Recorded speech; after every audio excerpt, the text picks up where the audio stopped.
going to go through a couple resumes and talk about, just want to make sure we're all on the same page regarding what we're looking for in an assistant band director. That's what we're interviewing for today. I appreciate y'all agreeing to serve on the committee. I've got some resumes. First, I want to give you these. These are the questions that we're going to be going over. If you would, just kind of take those and look through those real quick, just to kind of give you an idea of where we are. What I did is I took some of the needs that we've got in terms of program, staff, areas where maybe there have been some deficiencies, just things we're looking for to plug in, and that's what we're looking for. Hopefully that we will find in a new staff member. And then I pulled some resumes. Had a lot of applicants, but I pulled some resumes. If y'all want to take a look at these as well. These are the folks that we're interviewing today. In the order that we're interviewing. So, for example, Anthony Riley will be first, followed by Zach Travis. So I'll give you a second to scan through those. And if there is a question on this list of questions that you feel really strongly about and you would like to make that your question, I'm happy to let you ask that question. I would prefer that everybody be engaged in the interview process. So if you see that one, just see one that sticks out to you, just let me know. A couple things about these candidates as you look through this. Anthony Riley has a lot of good experience, both in student teaching and in his teaching experience. He's a fantastic player based on some of the folks that I've talked with, so that may fill some of the needs that we need in terms of brass players and visual staff for the fall. Mr. Travis is an out-of-state applicant, but he has a lot of history in the last few years here. He did some really good things up in Mesquite, so that's what caught my eye there. Again, more of a marching band candidate, but we can certainly work through that. Ms. Whipple, another out-of-state candidate, has a lot of background in terms of color guard, which is an area that possibly we could use some assistance in. Anything that helps beef up that area. And then Mr. Zane or Zine, we'll have to get him to tell us how to pronounce his name. Comes really highly recommended from the folks in Leander that I talked to, and also did some drill design and was a program coordinator for McCallum. So I'd be really interested to see what he has to say about that in terms of what exactly that looks like, because it reads like he designed the whole marching show, but I'd be curious what that's really all about. So, anybody have any thoughts about which questions you'd want to ask of these candidates? Is there one that sticks out to you that you feel real strongly about? How to balance work and personal time. I know as a young band director, it's you hear the stories of how busy you are, but you don't really realize it until you're in it. So are you supposed to balance work and personal time? Yeah, I don't I'm know. sorry, I didn't get that memo. But, Yeah. No, right, that's just it's a cool. No, Eli, that's a good one for you to ask. Cool thing to ask. Mr. Zamora, anything pop out for you? How do you define team teaching? That's okay. And you can ask what you want. Yeah. That one's fine. I'd like to ask him how he'd structure a marching band rehearsal. Okay. Both the 3 and 1 hour time frames. All right. Anything else you guys see? How we challenge students to improve on their instruments. Yeah. I Okay. think especially with a growing band program or a redeveloping band program, we want someone that will have ideas for how to push kids on their instruments. Got it. Okay.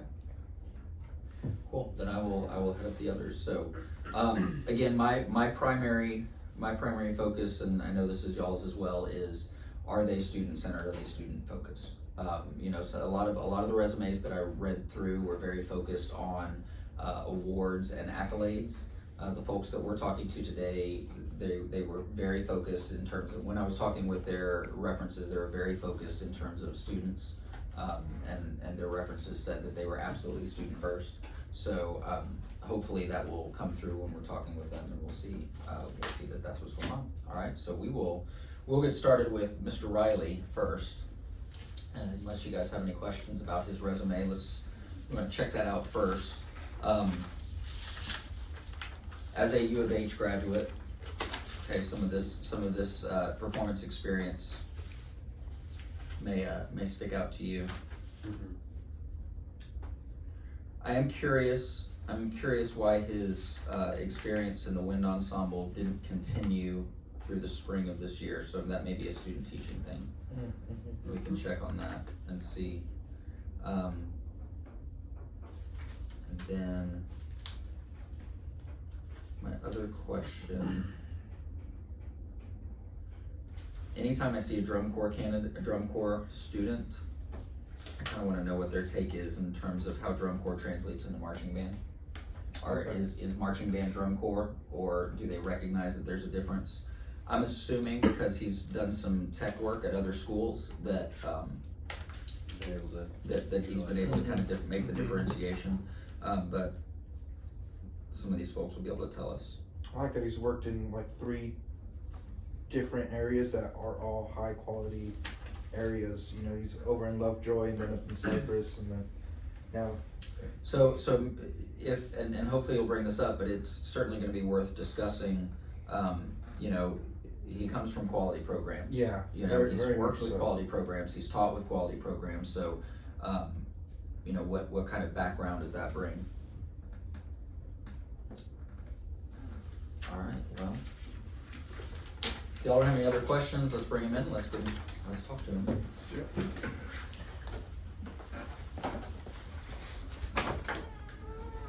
Mr. Riley, come on in, sir. How are you? Tate I'm Fincher. good. Anthony Ryan. Nice to meet you. Come Nice on to in. meet you. Introduce you, or let the interview committee introduce themselves. Mr. Zamora, you want to introduce yourself? Tell him who you are and what you do. Hello, I'm Mr. Zamora. I'm the color director here at Clear Creek High School. This is my first school that I've directed. This is my second year here. And yeah. Nice to meet you, Mr. Zamora. Nice to meet you. Hello, Anthony. My name is Eli Garza. Mr. Garza, I am the assistant percussion director here at Clear Creek High School. Like Mr. Zamora, I've done stuff with other schools before, but this is my second year here as officially on staff, and real excited in meeting with you and speaking to you today. Nice to meet you, Mr. Garza. And I'm Jonathan Morales. I'm the associate band director here, and I work closely with the marching band and the jazz band and the symphonic band. Nice to meet you, Mr. Morales. And you and I have communicated via email, so it's good to see you in person and put a face with a name. Would you like any water or anything? I'm good, thank you. Okay, excellent. So I'm going to give you this right here. This is just a list of some of the questions we'll be discussing. Sure. Okay, got a copy of your resume here. And if there's anything else you want to share with us, by all means, just give it to us whenever. Sure. But we'll get started here. Okay. Tell us a little bit about yourself. What is it that you bring to the table? Why are you here? That's basically what I want to know. Why here? Why Clear Creek High School? Okay. So, my name's Anthony Riley. I started out as a trombone player, and I attended the University of Houston, and I got degrees in music education and performance. And so, what I like to bring to the table, or what I think that I bring to the table, is really a lot from my experience obtaining my performance degree, and really understanding the thorough mechanics behind executing on an ensemble's performance. So from the education standpoint, I got a fine understanding of how to lead the ensemble and which directions to lead them when certain things are needed. And in all of my performance training, I really understood everything that needs to go behind that from the execution standpoint. And so I feel like I have a very thorough understanding of this. And why Clear Creek High School? I've always wanted to teach a high school band program. When I went through a high school band myself, it wasn't quite the band program experience that a lot of the students in a band program wanted, and I wish that a lot of people felt the same about it that I had. So I'm always looking to create an experience for my students that will make them excited to approach band. So tell me about the experience that you didn't have and how that informs your I mean, I don't want to, Sure. pry open a wound or anything, Right. but what is it that you didn't get that you want to provide to students? Yeah, so when I went through high school band, there's a we went through a director shift, and it didn't go super smoothly, and our culture wasn't set up very well in the first place. The director before that wasn't around for very long either, and so when he changed, the students weren't very open to it. Didn't go very smoothly, and the culture was very much that band is not the cool thing to do, and band is just kind of this thing you have to attend on the side, and it's just you go and you get it over with. And so I was one of the few kids who was very excited to go and learn new things and be a part of it every day, and it was very saddening every day to see kids moping, walking to rehearsal, and frustrated that we just had to go to rehearsal in the first place. So Yeah, that can certainly be a motivation killer. So, okay, cool. Well, I think that as actually, as it may not have been a valuable experience for you at the time, right. that can certainly inform how you interact with students moving forward. So, just real quick for clarification. So, your degrees, you have separate degrees in music ed and a separate degree in performance, or is it a performance certificate? It's a separate degree. Wow. Okay. So, was the plan always to teach, or did you get started on performance and then decide, you know what, I want to teach? The plan has always been to teach. Okay. Okay. So you just got the performance degree because you figured it'd be a good time. Mm-hmm. Basically. Sounds good. Mr. Morales? Can I dive a little bit more into that performance side of things? Sure. So you mentioned, and actually this kind of ties into something I was going to ask you a bit later, but Mm-hmm. you mentioned the performance side of things, informing you on how to execute. Yes. From that side, can you talk a little bit about your own experiences and like your own performance experiences and how you can start to use that to teach other students and inspire other students in their own performances? Of course.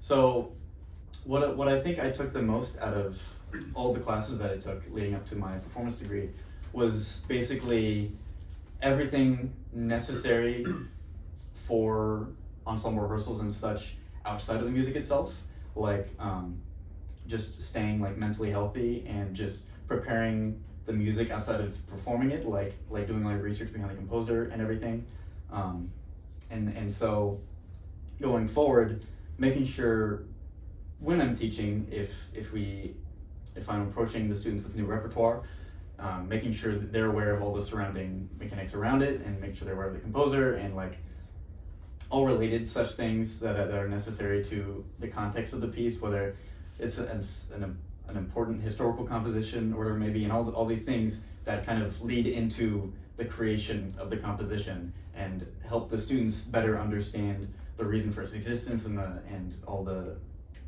stuff behind the performance, and just having them better understand why we're playing it, and have them hopefully more excited to play it now that they would have an understanding of everything behind it. I am going to absolutely suggest you hold on to that and don't forget that. I know that for me, that is something that I'm not nearly as good at as I want to be. Mm-hmm. Like, we get so busy with like, this must be taught, Right. and we must get this under their fingers, and Right. we must do this, that the background behind it sometimes gets lost. And I mean, how much better would everything they're doing be if they had all of that information and Right. everything? So I guess wherever wherever you're teaching and whenever it is, Yeah. don't lose that, because that's huge. And I applaud you for thinking that way, because that tends to come to me 2 months in where I'm going, oh, they don't even know what this is. Right. Why, Yeah. and trying to make sure that they've got that information. Yeah. So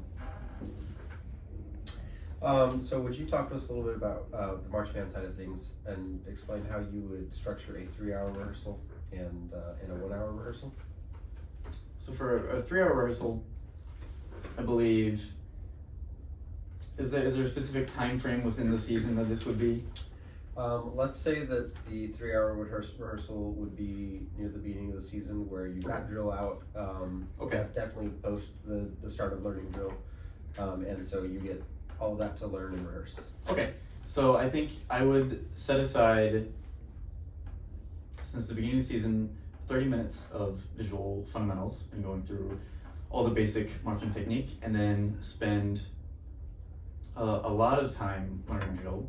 So most likely an hour and a half on drill, 30 minutes visual fundamentals, an hour and a half learning drill, and the rest of the time spent, which would be, I suppose, an hour I have remaining, putting together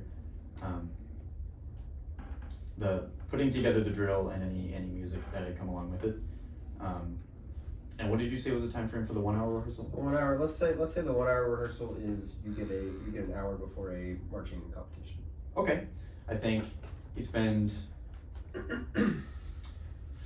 5 minutes going through some visual fundamentals, the most basic things that they need reminders of. Another 5 minutes warming them up musically and arts, and then the remainder of the time chunking through as much of the show as you need. You would most likely, in large chunks, not like specific sets, over hit points that the students need to feel more comfortable with. And yeah.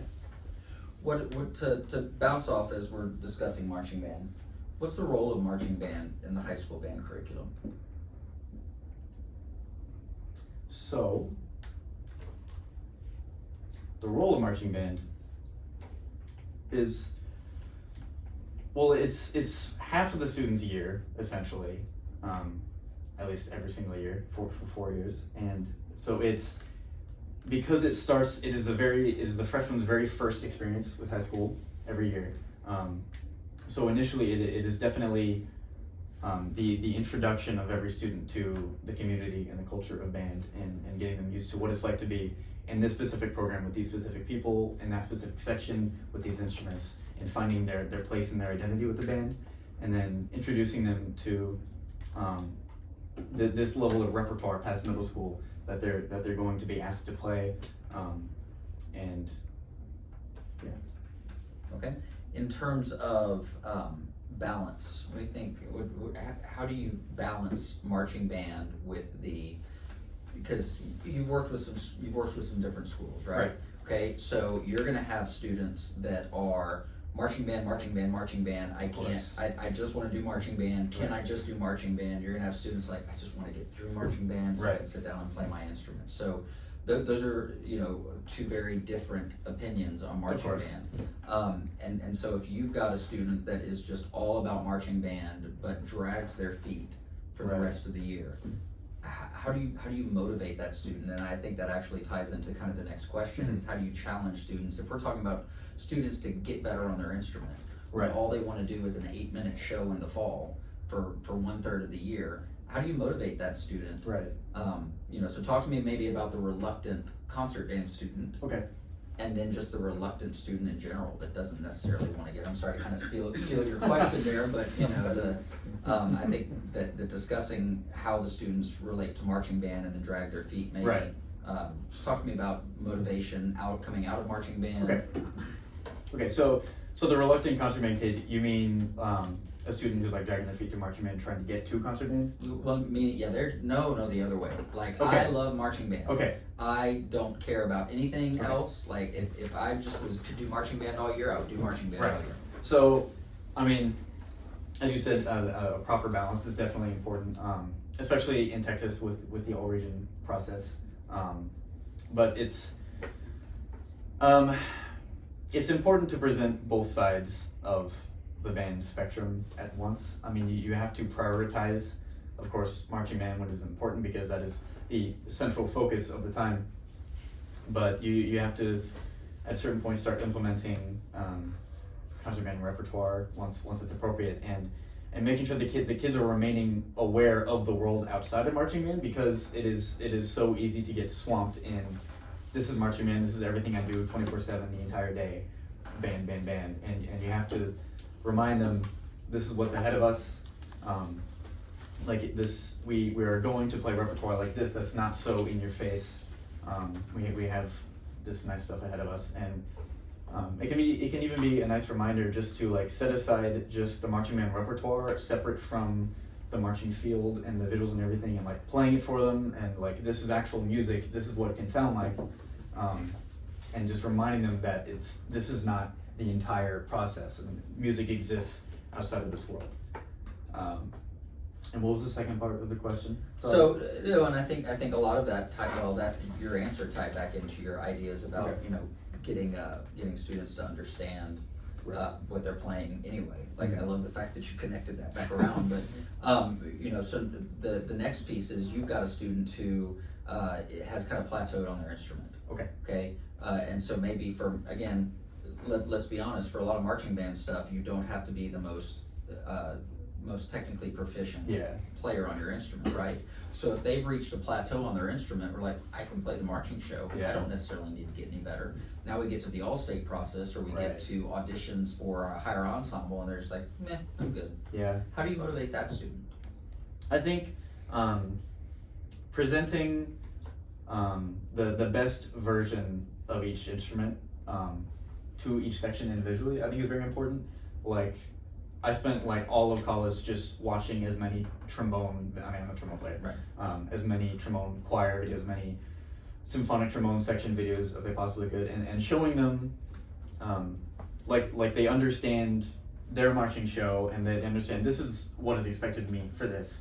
And so making sure it is revealed to them, this is beyond that, and this is what ultimately your goal is. Like, we have our goal for marching season, and this is what we need right now. And reminding them of the overarching individualistic musical goal of this is what we want you to be eventually, and hopefully showing them things like this, whether it be just more advanced repertoire or individual like trombone choir stuff like I was talking about, hopefully excites them and makes them realize my instrument can be so much more than what is just expected of me now. That's good. Mr. Zamora, would you like to? Yeah, you mentioned culture a lot back in the first question that we had. Is that something that you like value in a marching band environment? Of course. Like, going like between all the different schools I've been to, there's been vastly different cultures at each. And like in my high school program, the culture was very and of course there was never a label on it. It's just the environment that you're in. Just everyone, just the word of the director just didn't matter. Just, if the director said something to you, just talk back to him. It doesn't matter. Other places, it's just like whatever the directors say, go for it. Just like close your mouth, listen to what is said to you. What they say goes, and everyone is super excited about it and going for it. And then in other places, it's just everything in between as well. So it's just it defines how the students feel about the activity they're going through, and it's especially important for marching band because these kids are so enveloped in the activity, and it's all they do all the time, essentially, outside of all the other classes they have. And so if you show up to this 3-hour rehearsal after school and it's just nobody really wants to be there, there's no motivation, or like there's no point. And so it's so important to have the kids excited to learn and excited to perform to their highest capability, for them to just keep wanting to go further and further and further. Yeah. Would you say that goes like hand in hand with like, I know like one of these questions is defining team teaching. Yeah. Like once you have that right culture of like the kids behind you, you can also use them to motivate other kids. It's like having first of all, having all the staff on the same page, and then extending that to your student leadership and making sure all our leadership not only is on the same page within themselves, but between the staff and them, and making sure just all of the directions going towards the students all has the same energy and environment behind it, and having everyone on the same page. So what does team teaching look like to you? Team teaching to me is a cooperative effort between not just staff, but anyone with an important enough voice to be displayed to the students. Like I was talking about, the student leadership, I would consider to be part of team teaching, and just any valuable comment to be made, and it can be bounced off from other people, and just making and just having everyone convene in one effort to just everyone wants to make everyone better. And you mentioned student leadership. How much input should the students have on the day-to-day operations of the program? I think in terms of instructional, not so much, because they don't have the same level of experience or just instructional training to understand this is what needs to go into this. But in terms of the manner of instruction and maybe the speed of individual things, I think the student leaders have an important voice because they are a part of the student body and have a better connection to the overall students than we do. And so they know how things are going on the field and how things are going from day to day that we might not have a better view on. Okay. How important is it that students like you? Great question.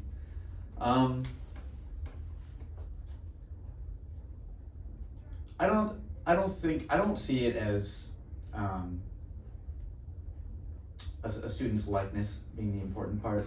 It's just a matter of really just respect. Like if the students respect you, that you can speak on an equal ground, and that's what likeness is to me. Just a matter of respect back and forth. And if a student doesn't respect you, then I would consider that not liking you. So I do think it is very important for the students to respect you, so they're willing to take in the information that you have for them, and they're open to receive it. And if they don't respect you, then they're just kind of shut off from you. So Completely agree. So how do you earn a student's respect? I think just displaying that you are confident in what you know and that you are able to execute upon your training and make the students better in the end.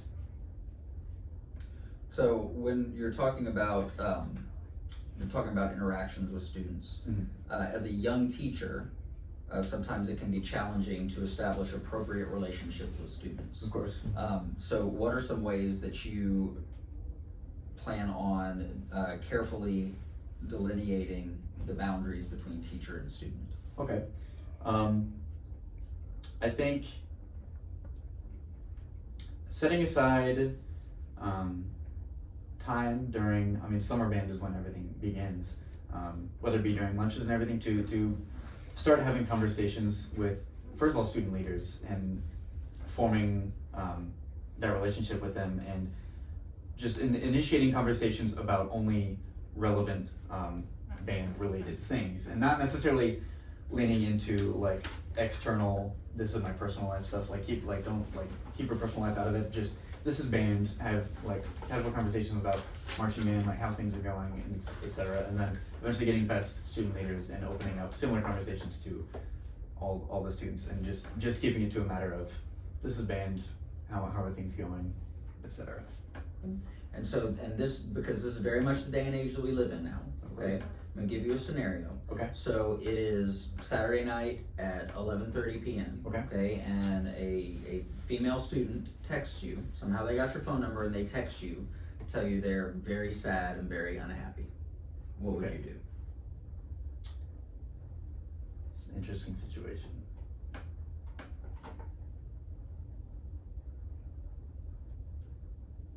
My initial thinking is just to not respond to it, because I think, at least for me, my phone number would be kind of out of bounds to students, and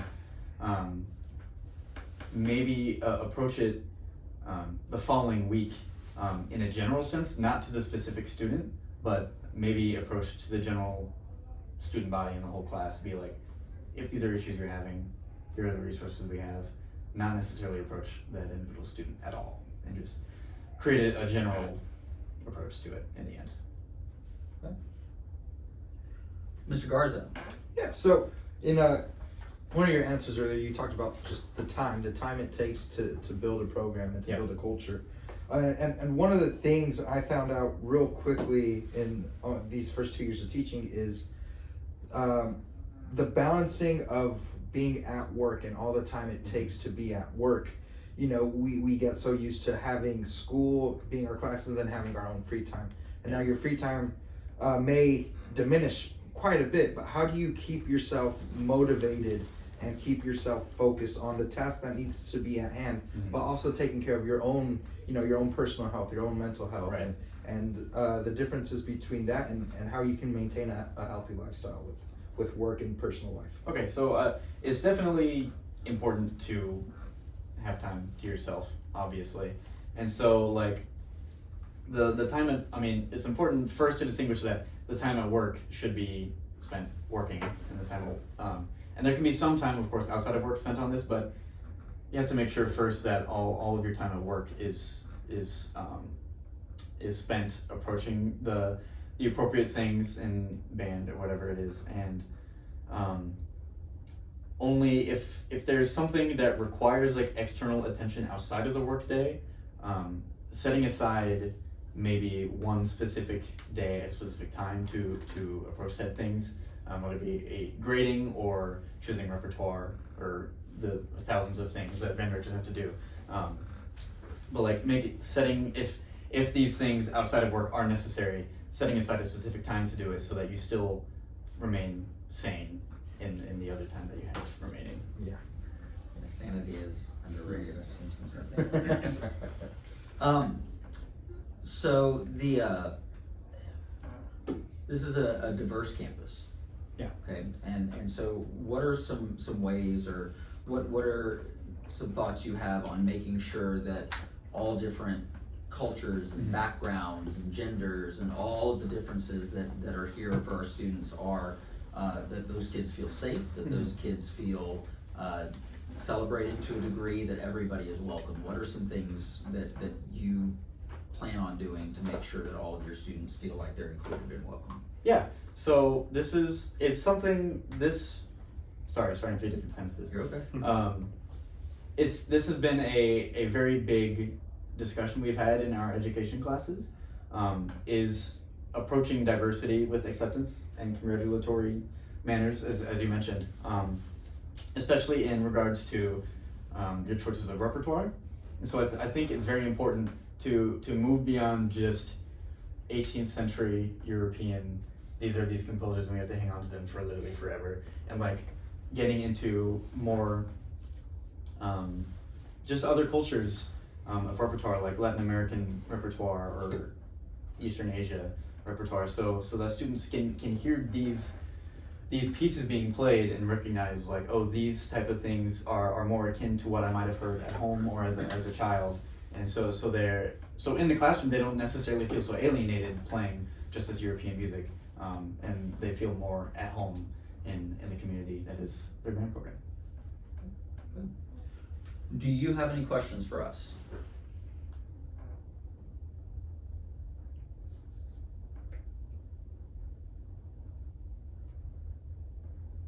I don't think I do.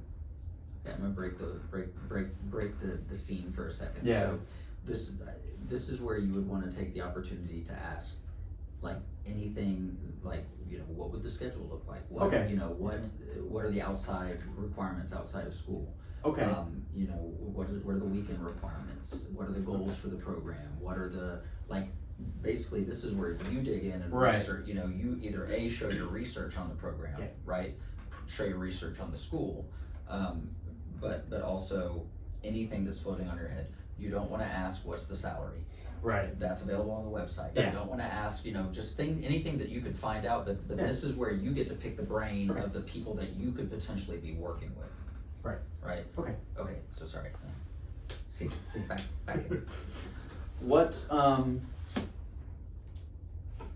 how many bands do we fit our current members within right now? So the goal is to have 3 fully instrumentated bands. Okay. Right now, we're at a well-instrumentated top band that plays grade 5, no issues there. The non-varsity group has a very wide range. The challenge that we're running into right now, we've got a wave of new members coming that I'm expecting to see in the fall of 2023, when all of a sudden a very large freshman class will hit, that will start filling out some of the numbers. The challenge we've run into right now is that we have students that are solid second band students, solid non-varsity students. Then there are some students that are solid sub-non-varsity students that really should be in their own performing group. Right. But if we were to move them into their own performing group, that group would be so sparse that it would not necessarily be the best environment for them to learn. And I'm not, you know, you were talking about culture and experience. Right. One of our priorities is looking at the experience of the student. And what's the experience of a student that's sitting there with 1 clarinet, 2 trumpets, and baritone saxophone? Right. what's that experience for that kid? Yeah. And they're in scale jail, right? Right. So I think it's better to move them into and have them filling out the second ensemble with the understanding that some of it may be above their heads. Yeah. Again, you talked a lot about culture. One of the things that we've worked real hard on here is making sure that the culture is built and maintained. And right now the culture is very strong. And anything that would take away from that right now, that would take any of our kids and make them feel like they were less than, is something that we're real sensitive to at the moment. So the goal is going to be at least 3 full ensembles, and that will happen probably either next year or the year after. Okay. And what does the daily schedule look like? So how much time do you get to spend with each band every day? So we see our kids for 45 minutes for each class. Okay. So right now, within the band program, we're responsible for the 2 band classes. We do have a 3rd band class right now with students whose schedules just could not fit anywhere else. And so those students go into the 3rd band class. We have a color guard class.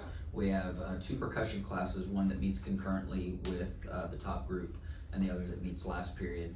And then we have, I teach AP music theory, and Mr. Morales teaches regular music theory. So there's a lot of stuff going on. You know, the role that you would potentially be filling would be assisting, working with the 3rd group when it's developed. Hopefully starting next year, working with that 3rd group, you'd be teaching some beginners over at our primary feeder. Okay. And because of course marching band has the 8 hours of practice every week. But when we get to concert band in the spring, what do rehearsal hours outside of the regular school hours look like for this program? So each instrumental student will have an hour sectional before or after school. One of our school starts early. I mean, we start at 7:20. But one of the things that these kids are great about, I mean, we do 6 a.m. sectionals, and that's unusual. But when I was able to frame it a couple years ago, and we're at the point now where it's just what we do. Yeah. But when I had to frame it about 4 years ago as, look, you have 2 options. Either we can do the afternoon sectionals where, okay, some of you are going to go at 3:30, and others are going to have to wait around until 4:30, and then someone's going to have a sectional at 5:30, and then the next day you're going to have something. Or we can all just get up, because no one's going to be doing anything other than sleeping, right? So get up, do your sectional. And then after school, go about your day. If you work, go to work. If you need to study, go study. If you want to sleep, go sleep. But then you don't have to worry about stuff after school. Okay. So the great thing about our kids is they show up. We don't have to drag them kicking and screaming to get there. Nor do we have to threaten them. Yeah. You know, those are these kids. And then each group has a full ensemble rehearsal. The top band meets on Tuesdays after school for a couple hours. Okay. And then, you know, so each group has sectionals and a full ensemble rehearsal. There's always something going on in the band hall. But again, our goal, and kind of going to your work-life balance, our goal is that the kids enjoy band and are successful at the same time. Also, my goal is that none of the staff members kill themselves for band. Yeah. I mean, that's, you know, I discovered about 6 years ago, I don't want to be here 14 hours every day. I just don't. I love my job. I love my kids. I love what I do. I love my dogs. I love my family. And I want to keep my dogs and my family and all of the stuff that's outside. And I think that we have to remember that for the kids as well. So everything that we do is structured on high impact time management, making sure we can get stuff done, and then go home. Like, go home and live life. I mean, because of course it's just band. Yeah. You know, and the students need to be focused on their academic. You know, their other academic, their core classes as well. You know. So, what other questions? I'm also wondering the level of involvement you have with your feeder programs here. We have increased our level. Like I said, we have staff members. Every staff member except for myself teaches some beginners on the intermediate campus. And so you would be down there every single day. Someone is down there every single day. There's a direct line of communication always with them. We try to get the incoming students over here as much as possible. For 6th grade recruiting, the high school group goes down and directly interacts and serves as kind of guinea pigs and models for those students. So the relationship between the intermediate schools and the high school is pretty strong. The goal is being, especially because we share the parking lot with, you know, our primary feeder, is that is a direct pipeline, and it's a really strong, like those kids are Clear Creek Wildcats already. Yeah. They just happen to be wearing Right. the Teal and black. the teal and black, you know. Because of course Jaguars are teal and black, Yeah. right? You know. Oh, I think that's what that's. Is that Cincinnati or is it Cleveland? Who is it? Jacksonville. Yeah, I just like that colors. Yeah, Jacksonville. Yeah. That's all I know about that one. Yeah. So, what other questions do you have? I think that's all the questions I have. Okay. Well, sir, I appreciate it. Nice to meet you. Nice to meet you too. Nice to meet you, sir. I was waiting for him. Nice to meet So- you. Nice to meet you. Good. So you can show yourself out right over there. Sure. You pause it.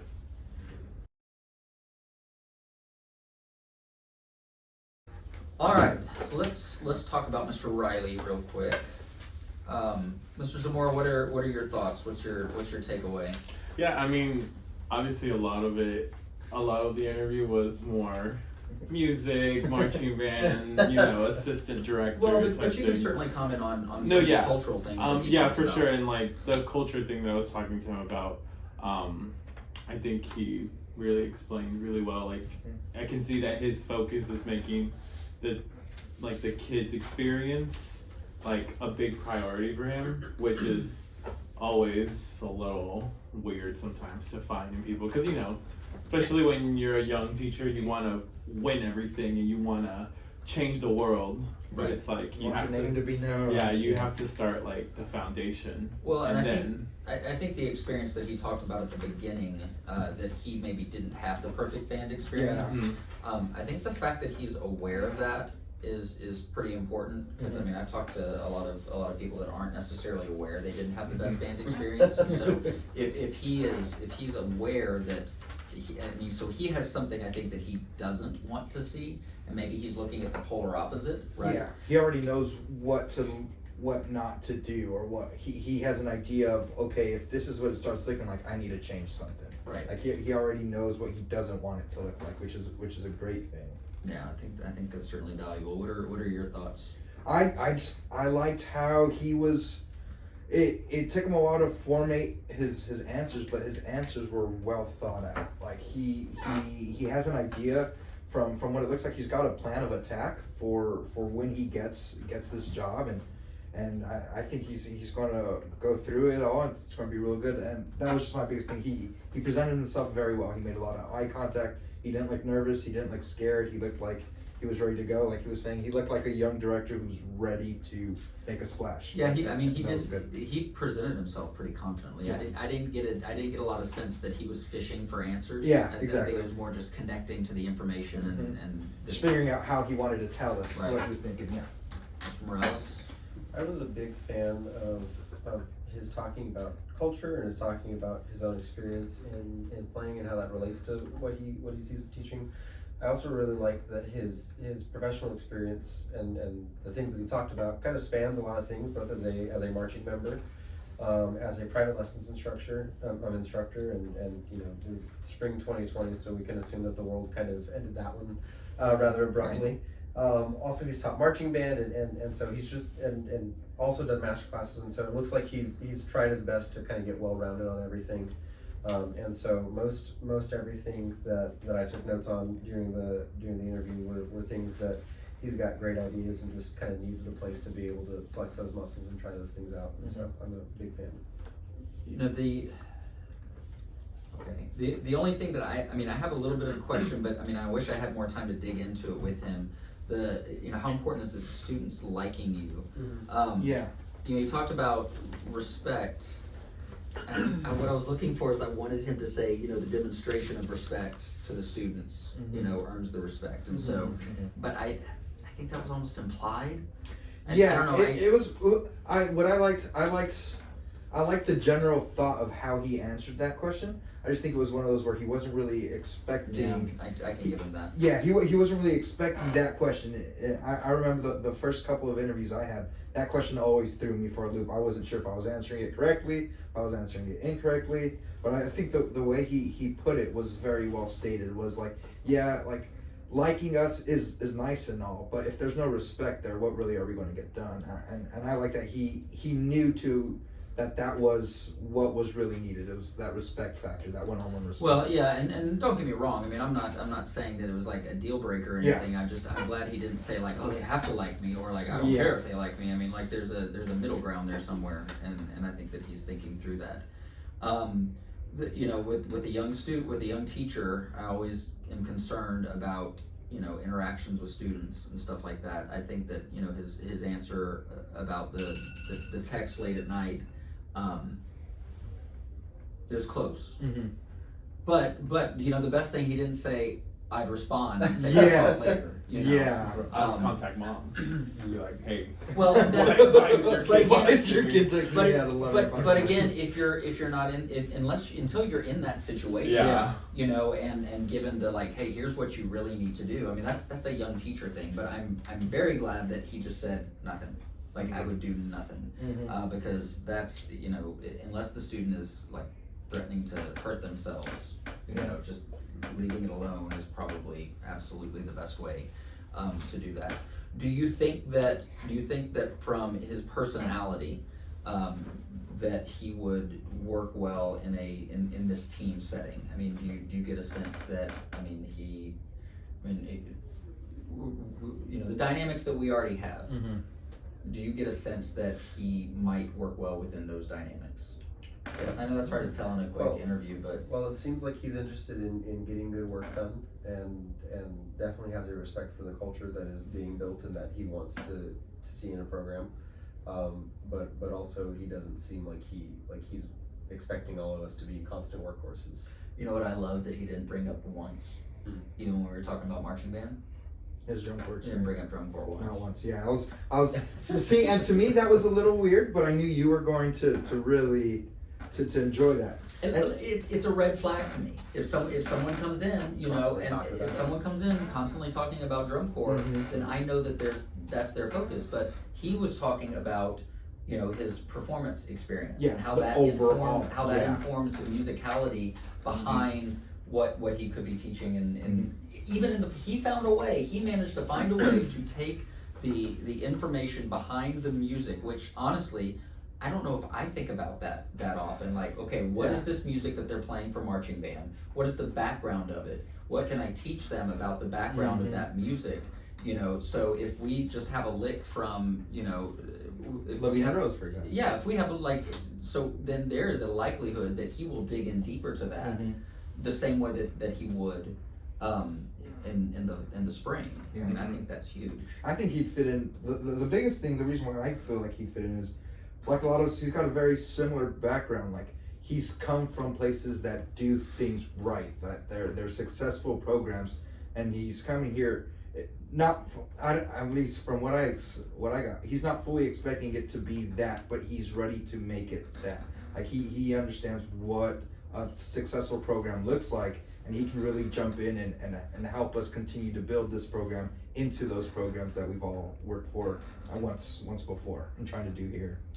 Yeah, no, that's really cool. School life balance. He wasn't just like bam, but seemed to actually have a laid back streak to him, which I can appreciate. I like that he has been a drum major before. That would certainly help. It just gives another person to help out with that drum major relationship and how it all ties in. Just another person to help out. So you, having gone to the University of Houston, really quick, I just meant to ask you, and I'm assuming, like the trombone studio, I'm not familiar with the trombone studio at U of H, but I mean, talk to me real quick about the trombone studio. How strong of a player do we think he is? Well, the trombone studio is one of those studios that plays together all the time. They have a consistent trombone choir going on throughout the year, and they have yearly competitions. So they're the kind of studio that is like the studio dynamic pushes each of them to try to compete against each other and try to develop their own skills. And so they definitely had some great trombone quartets and So stuff. so his pedagogical skills are probably pretty decent. Probably pretty, yes. Because we didn't really get a chance to. Would you feel comfortable working with him in the marching band setting, the way that he was talking about pacing things? Oh, absolutely. He seems to have an understanding of, like, at least he has an understanding of kind of organizationally how everything should be structured. Of course, like getting a chance to ask him a little bit more about how he would teach certain technique and how he would talk about introducing the straight leg technique to the kids and stuff like that, which would be something I want to dive in more before setting loose on the program. But yes. Cool. Well, all right. Let's bring the next guy in or lady. Thank you very much.